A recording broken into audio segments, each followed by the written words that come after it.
أعوذ بالله من الشيطان الرجيم بسم الله الرحمن الرحيم يخادعون الله والذين آمنوا وما يخدعون إلا أنفسهم وما يشعرون صدق الله العظيم وصدق رسوله النبي الكريم اللهم صل على سيدنا ومولانا محمد وبارك وسلم وصلوا علیہ۔ پیارے دوستان ذی وقار، آج کی گفتگو دھوکے کے حوالے سے کرنا چاہتا ہوں۔ قرآن مجید میں فرقان حمید میں اللہ رب العالمین نے منافقین کی نشانیاں، علامات اور ان کی بری صفات کا ذکر کیا اور اللہ نے مذمت فرمائی۔ وہ منافق مسلمانوں کو دھوکہ دیتے تھے، صحابہ کرام کو دھوکہ دیتے تھے۔ رب العالمین نے فرمایا جو مسلمانوں کو دھوکہ دیتے ہیں، اسلام میں دھوکہ دیتے ہیں، فرمایا وہ صرف انسانوں کو دھوکہ نہیں، خود رب کو دھوکہ دیتے ہیں۔ خود اللہ رب العالمین کو وہ دھوکہ دے رہے ہیں۔ آپ اندازہ فرمائیں اللہ کو مخلوق کتنا پیاری ہے، اللہ کی کتنی محبت ہے، اپنی مخلوق کے ساتھ کتنی اس کی توجہ رحمت ہے۔ یہ آپ اندازہ کریں کہ جو بندہ کسی بندے کو دھوکہ دیتا ہے، اللہ فرماتا ہے وہ بندے کو نہیں، خدا کو دھوکہ دے رہا ہے۔ حالانکہ اللہ کو کوئی دھوکہ نہیں دے سکتا، اللہ کو دھوکہ دینے کی کسی میں جرأت نہیں ہے، لیکن رب ذوالجلال نے ارشاد فرمایا اللہ کی ذات جب بھی کوئی بندے کو تکلیف دیتا ہے تو اللہ کی ذات خود آ جاتی ہے، فرنٹ پہ آ کر اللہ کی ذات خطاب فرماتی ہے۔ اللہ رب العالمین نے حدیث قدسی میں آئے، اللہ رب العالمین قیامت والے دن بندوں سے کہے گا میں بیمار تھا، تم نے میری بیمار پرسی نہیں کی۔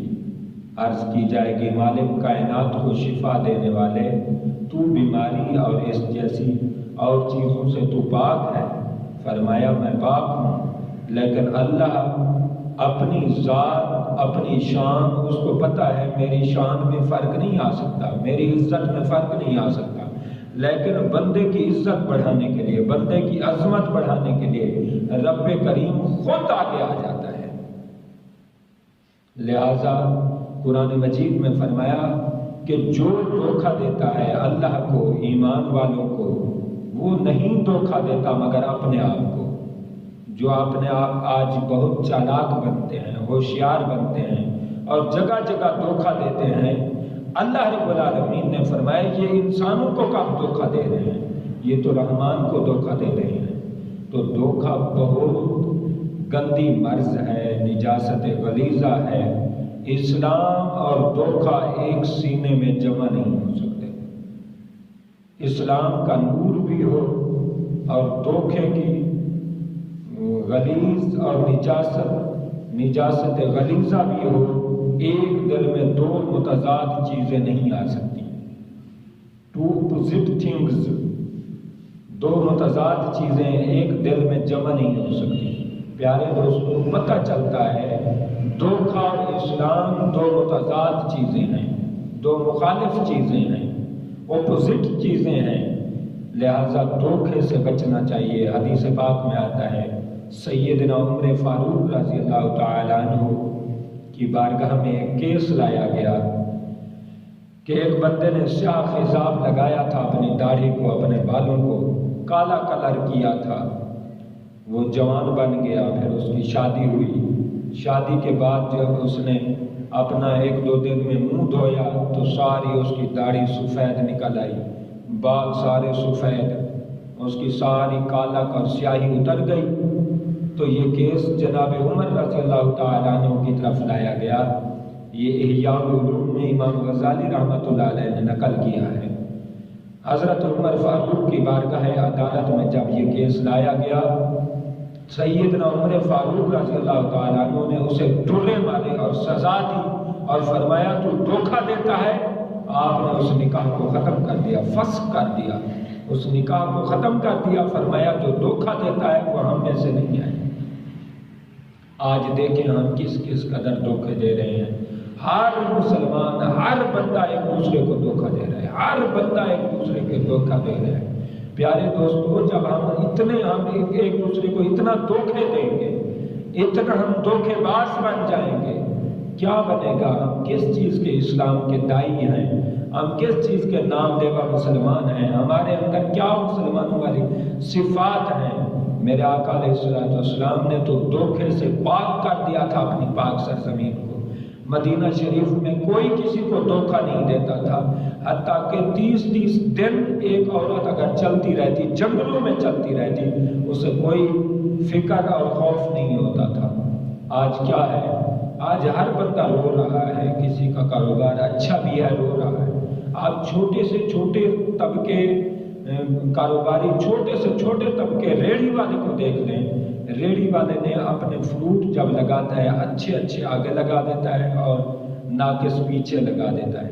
جب اس قدر ہم ایک دوسرے کو دھوکہ دیں گے، گاہک پھنسائیں گے اور گاہک سے اچھا برتاؤ نہیں کریں گے، عدل و انصاف اور مساوات نہیں رکھیں گے، تو کیا ہماری روزی میں، رزق میں برکت ہوگی؟ آج ہر بندہ رو رہا ہے۔ وجہ کیا ہے؟ وجہ یہ ہے کہ ہر کوئی چیز دھوکے سے بیچ رہا ہے۔ جب دھوکے سے تم چیز بیچو گے، گاہک اللہ کی رحمت ہے، جب اسے دھوکہ کرو گے تو لعنت ہوگی، برکت کہاں سے ہوگی؟ تو پیارے دوستو، یہ بہت سمجھنے والی چیزیں ہیں۔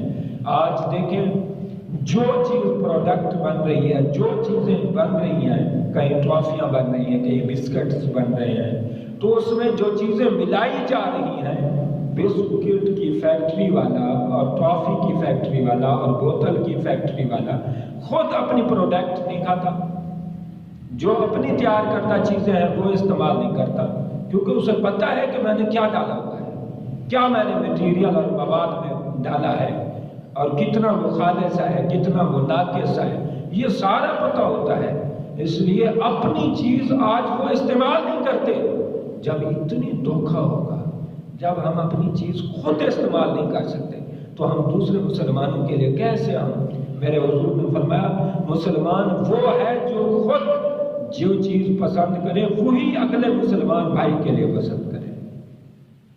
آج تو وہ جذبہ بھی نہیں رہا، آج ہر طرف پیسہ ہی پیسہ ہے، ہر طرف پیٹ ہی پیٹ ہے، ہر بندہ ایک دوسرے کو دھوکہ دے رہا ہے۔ جب اس قدر، اور میں بڑے بڑے ہیرو ہیں، جو بڑے بڑے ایکٹرز ہیں، جو بڑے بڑے ہماری شعبہ میں مفتی حضرات ہیں، جو بڑے بڑے اسلام کے نامور علماء ہیں، اسکالرز ہیں، میں ان سے اپیل کرنا چاہتا ہوں، طالب علم کی حیثیت سے، ادنا حقیر فقیر کی حیثیت سے، کہ یہ جو آپ ٹی وی میں وقفہ بناتے ہیں، کوئی بھی ہیرو ہے، کوئی بھی بناتے ہیں، آپ شیمپو کا بنائیں، صابن کا، صرف کا، شفائے اجوا کا، یہ کئی چیزوں کے وقفے بن رہے ہیں۔ جب یہ چیزوں کے آپ وقفے بنا دیتے ہیں، جو چیز آپ کو دکھائی جاتی ہے، جو میٹیریل آپ کو دکھایا جاتا ہے، اس کے بعد اس کے مطابق تو آپ نے کومنٹس کر دیے، اور وہ کومنٹس آپ کے وہ کومنٹس ریکارڈ کر لیے جاتے ہیں۔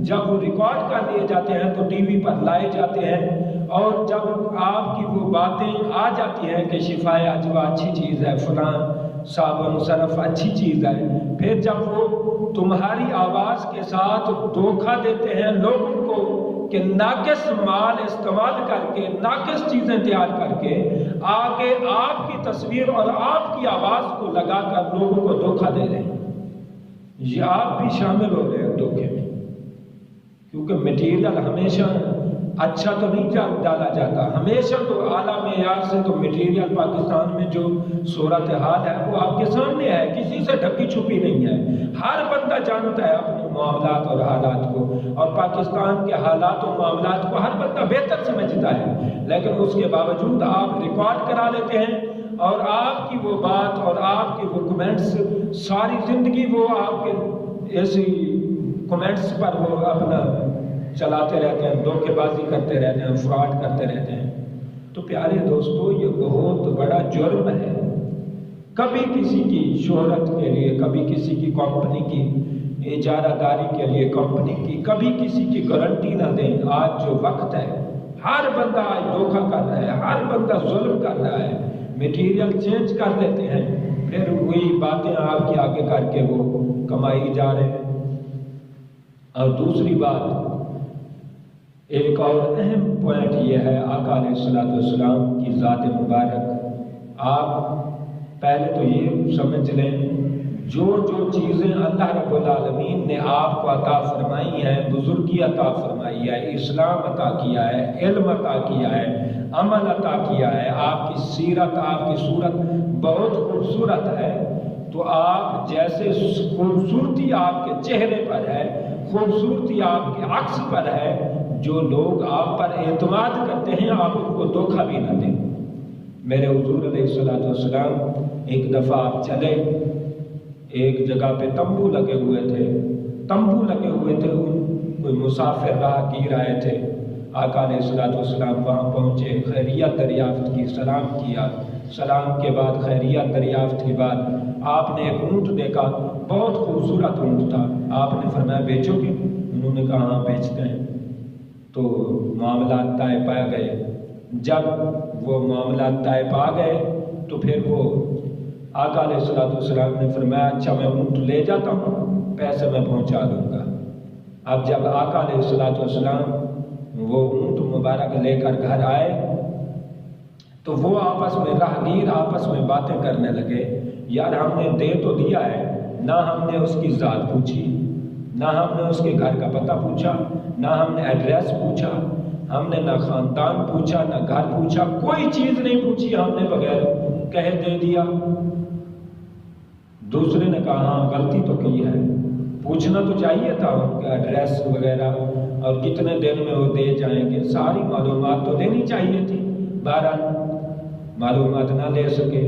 اندر خیمے سے ایک بیوی کی آواز آئی۔ اس کا مطلب یہ ہے کافروں کی بیویاں تھیں، وہ بھی پردے میں رہتی تھیں۔ آج ہمارے مسلمانوں میں پردہ نہیں ہے، کافروں کی بیویاں پردے میں رہتی تھیں، کافروں کی خواتین پردے میں رہا کرتی تھیں۔ تو ایک بیوی بولی، کہنے لگی خدا کی قسم اگر وہ آدمی پیسے نہ دے گیا، اس کی گارنٹی میں دیتی ہوں، وہ پیسے نہ دے گیا تو میں دوں گی۔ اس سے پوچھا نہیں تم اس کو جانتی ہے؟ کہنے لگی نہیں میں تو نہیں جانتی۔ پھر گارنٹی کس بات کی دے رہی ہے؟ وہ کہنے لگی جو ان کا چہرہ تھا، جو چہرے پر نور تھا، جو سیرت و کردار بتا رہا تھا، جو ان کی گفتار بتا رہی تھی، یقیناً یہ کسی جھوٹے کی نہیں ہو سکتی، یہ سچا انسان ہے، یہ سچا ہے۔ تو پتہ چلا آقا علیہ الصلوۃ والسلام کا انہوں نے چہرہ مبارک دیکھا اور آقا علیہ الصلوۃ والسلام کے چہرے پر وہ اعتماد کر بیٹھے اور حضور علیہ الصلوۃ والسلام سواری لے کر آئے۔ پھر آپ نے حضرت بلال کو بھیجا کچھ کھجوریں دے کے، کھجوریں آپ نے وہاں پہنچوائیں مہمانوں کے پاس۔ جب کھجوریں کو کھا چکے تو ان کو اعتماد آ گیا کہ لگتا ہے ہم کسی لجپال کے ہاتھوں بیچ چکے ہیں اونٹ، یہ کوئی دھوکہ باز نہیں ہوں گے، یہ فراڈ نہیں کر سکتے۔ لہٰذا آقا علیہ الصلوۃ والسلام نے ٹائم سے پہلے، وعدے مقرر وقت سے پہلے پیسے دے دیے۔ پتہ چلتا ہے آقا علیہ الصلوۃ والسلام نے جو سیرت چھوڑی ہے، جو اخلاق چھوڑا ہے، جو کردار چھوڑا ہے، جو طریقہ کار چھوڑا ہے، جو گفتار چھوڑی ہے، حضور نے یہ بتا دیا کہ اگر آپ کا چہرہ خوبصورت ہے، اگر چہرے پر داڑھی مبارک ہے، داڑھی مبارک کے ساتھ آپ کے پاس علم ہے، عمل ہے، چہرہ روشن ہے، آپ بزرگ لگتے ہیں، آپ اچھے لگتے ہیں، تو جیسے لوگوں کی توقع ہے اسی توقع کے مطابق بننے کی کوشش کرو۔ حضرت امام اعظم رضی اللہ تعالیٰ عنہ کسی نے کہا یہ ساری رات جاگتے ہیں، آپ نے فرمایا کہ لوگ اگر مجھ پر اعتماد کرتے ہیں تو مجھے بھی ساری رات جاگنا چاہیے۔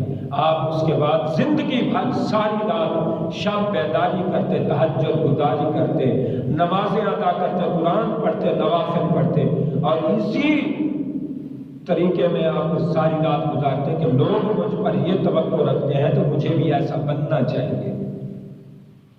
آج ہمارے ہاں حاجی ہیں، حج کا یہ ٹائٹل آگے دکانوں پر لگا دیتے ہیں، حاجی اپنے فوٹو لگا دیتے ہیں، اور بزرگ اور بڑے بڑے جو صاحب صالح اچھی خوبصورت شکل والے ہوتے ہیں ان کی تصویریں جو لگائی جاتی ہیں یہ بھی ایک دھوکہ ہے۔ حاجی صاحب کی فوٹو لگ گئی دکان پر، حاجی صاحب دنیا سے چلے گئے، دکان حاجی صاحب کے نام سے مشہور ہوئی، حاجی صاحب کی پکچر سے مشہور ہوئی، لوگوں کا اس پر اعتماد ہے، لوگ اس پر بھروسہ کرتے ہیں، لیکن جو اندر وہ ان کے بیٹے چیزیں تیار کر رہے ہیں وہ سب ناقص ہے۔ تو جو حاجی صاحب کی تصویر لوگوں کو کھینچ رہی ہے، جو تصویر میں کشش ہے، جو تصویر میں ایک سادگی ہے، جو تصویر میں ایک نور ہے، چہرے کا نور، داڑھی کا نور، علم کا نور، عمل کا نور، حج کا نور، یہ سارے نور جب اکٹھے ہو کر گاہک کو کھینچ رہے ہیں اور لوگ اس سے دکاندار اور بزنس مین اور کاروباری حضرات اس سے 2 نمبر چیزیں تقسیم بیچ رہے ہیں، سیل کر رہے ہیں، صرف ان کی تصویر آگے لگا کر، یہ بھی دھوکہ ہے۔ یہ بھی اس سے بھی بچنا چاہیے۔ داڑھی جنہوں نے رکھی ہے تو داڑھی دنیا کے لیے نہیں رکھی، جنہوں نے حج کیا ہے وہ دنیا داری کے لیے نہیں کیا۔ تو پیارے، ہم جو بھی عبادت کریں، جو بھی بندگی کریں، جو بھی اللہ کے آخرت کے لیے ہم کریں، ہم آخرت کے کسی عمل کو دنیا کے لیے استعمال نہ کریں، ہم دنیا صاف اور شفاف گزاریں۔ میرے حضور علیہ السلام حدیث پاک میں آتا ہے، حضور علیہ السلام ایک دکان پر تشریف لے گئے، میرے حضور دکان کے اندر داخل ہوئے، جا کر کوئی چیزیں چیک کی، آپ نے ایک بوری، دکاندار کی ایک بوری میں آپ نے اپنا ہاتھ مبارک ڈال دیا، اپنا بازو مبارک نیچے بوری تک نکالا اور نیچے سے وہ چیز نکالی، دیکھا کہ نیچے سے مال ناقص ہے، اوپر سے اچھا سجا ہوا ہے، اوپر سے اعلیٰ مال سجا ہوا ہے، نیچے ناقص ہے۔ میرے حضور نے فرمایا یہ کیا کرتے ہو، دھوکہ دیتے ہو؟ فرمایا کتنا روز کما لیتے ہو؟ بہرحال اس کی ساری حضور نے سچویشن پوچھی، حالات پوچھے، اور آقا علیہ السلام نے فرمایا اتنی زیادہ کمائی کرتے ہو، گھر میں کیا پوزیشن ہے؟ کہنے لگا حضور مقروض ہیں، ڈیفالٹر ہے، گھر میں کوئی پوزیشن نہیں ہے، ہماری روزی میں برکت ہی نہیں ہے۔ فرمایا اگر لوگوں کو دھوکہ دو گے تو پھر برکت کیسی ہوگی؟ لوگوں کو دھوکہ دو گے تو برکت کیسی ہوگی؟ آپ تھانے پہ لکھا ہے جس نے دھوکہ دیا وہ ہم میں سے نہیں، جس نے ملاوٹ کی ہم میں سے نہیں، جس نے رشوت لی ہم میں سے نہیں۔ ایک تو بدماشی، ایک تو گناہ کرتے ہیں، دوسرا اس پر بھی بدماشی، اس پر سینہ سوڑ، اس پر سینہ تان کر کہتے ہیں کہ یہ ہم میں سے نہیں۔ ایک حدیث رسول آپ نے لکھی ہے اور چیز جو آپ نیچے عمل کر رہے ہیں وہ بھی آپ باخبر ہیں، اور باخبر اعمال پر یہ حدیث پاک لکھنے کی کیا وجہ ہے؟ یہ دھوکہ دے رہی ہے، یعنی ایک چوری ہے، دوسرا سینہ چوری ہے۔ میرے آقا علیہ السلام کی حدیث پاک کو مجروح کر رہے ہیں، میرے حضور علیہ السلام کی سیرت کو، میرے حضور کی حدیث پاک کو، فرمان رسول کو، ارشادات عالیہ کو آپ اتنا غلط طریقے سے استعمال کر رہے ہیں۔ یہ کس چیز کے آپ مسلمان ہیں؟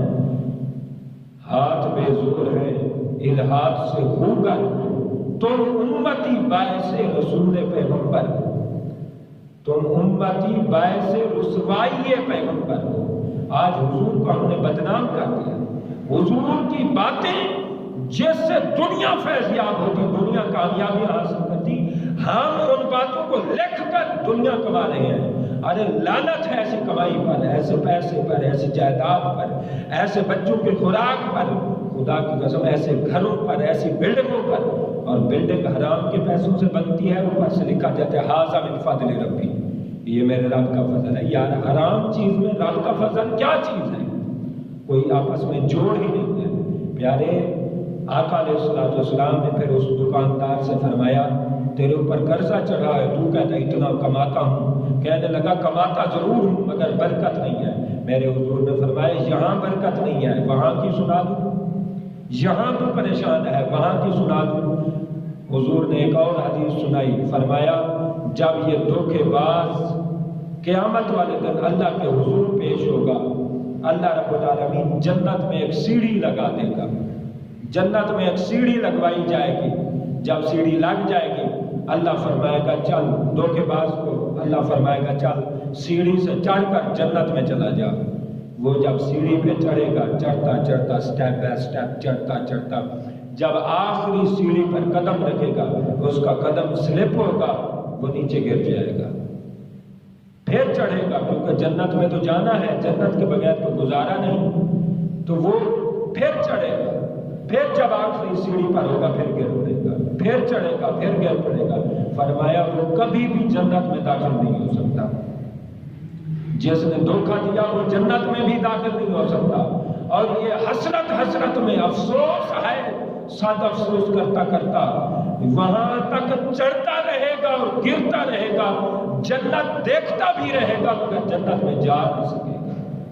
پیارے دوستو، اللہ رب العالمین نے فرمایا جو مسلمان کو، انسان کو دھوکہ دیتا ہے وہ اللہ کو دھوکہ دیتا ہے۔ پیارے دوستو، اس لیے تو اسلام کا حسین نظام ہے، فرمایا جب بھی کسی سے ملو تو کہو السلام علیکم، ایک دوسرے کی خیر خواہی کرو، سلامتی، امن، اور ایک دوسرے کے لیے اچھے اخلاق، اچھے الفاظ اور اچھے خیالات رکھو، اور بدگمانی سے اور اس طرح کے فراڈ سے آپ بچیں۔ یقیناً ایک دن قبر میں بھی جانا ہے، یہاں آپ بڑی چلاکی، بڑی آپ گفتار کرتے ہیں، گفتگو کرتے ہیں، گائیڈ کر لیتے ہیں، گاہ پھنسا لیتے ہیں، لیکن کیا قبر میں بھی نہیں جانا؟ کیا اس کی بھی فکر ہے؟ تو ہمیں اللہ پاک آخرت کی فکر نصیب فرمائے، اور اسلام اور دھوکہ جیسے ایک سینے میں جمع نہیں ہو سکتے، اللہ یہ دھوکے کو ہمارے سینے کینے سے نکالے، دھوکے کو نکال کر رب اسلام کا نور عطا کرے، دھوکے کو نکال کر رب قرآن کا نور عطا فرمائے۔ اللہ میرے چند کلمات کو آپ کے دلوں میں اتارے، اور عمل میں آپ کو اور مجھے عمل میں اللہ برابر یکساں توفیق عطا فرمائے۔ وآخر دعوانا الحمد